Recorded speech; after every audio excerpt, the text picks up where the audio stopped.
Usa ka metriko toneladang hot meat o mishandled meat ang nasakmit sa iniusang operasyon sa National Meat Inspection Service ug sa DVMF dito sa merkado sa Carbon nindakbayan sa Sugbo. Ani ang report.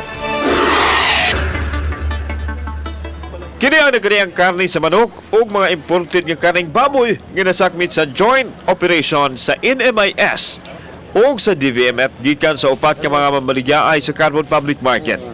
Aduna usay gipangkarga sa mga pick-up nga mga assorted meat. Kani ang van sulod din ang mga baril nga puno sa mga karne, mostly ani mga manok o niya gihulagway ni siya nga mishandled or hot meat. Gibadabadang maabot sa 1,200 kilos nga mga mishandled meat ang gisakmit sa mga otoridad diri sa Carbon. Gibalihag usab sa DVMF nga taod-taod na nilang gipanid-an ang mga negosyante sa karne diin upat gyud ang nasunta nga milapas sa lagda. Nabantayan nga hugaw ang palibot, wa usay mga dokumento o wa motuman kuno sa insaktong temperatura sa storage sa karne nga delikado sa kontaminasyon. Considered po siya as hot meat dahil wala po siyang meat inspection certificate. Yung transport niya, means of transport niya ay hindi po accredited.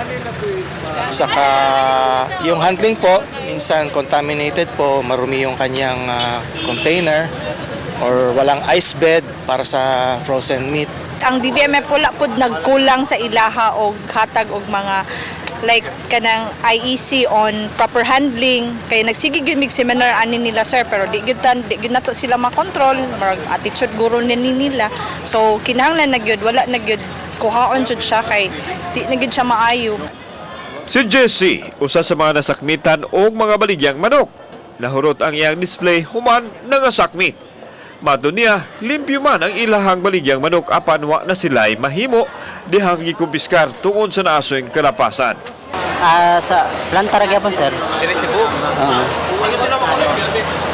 Namang koy permit go. Oh, sila naman katong nagdago diri sir may nagkuan wa may ka okay ba ato ba kung unsay kuan. Panawagan sa mga otoridad sa mga nagnegosyo og karne nga tan-awon ang kaayuhan sa mga pumapalit pinagi sa pagtumad sa lagda sa kalimpyo ug kaluwas sa mga karne.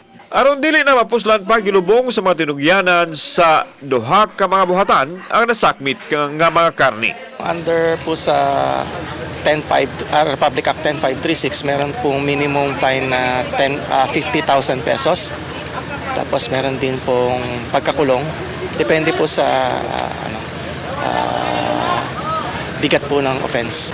Kung unsa ang nakalatid sa balaod ato gi-follow kay kami sa DVMF mga as implementer so mo implement jud ta kung unsay naa sa ato ang ordinansa.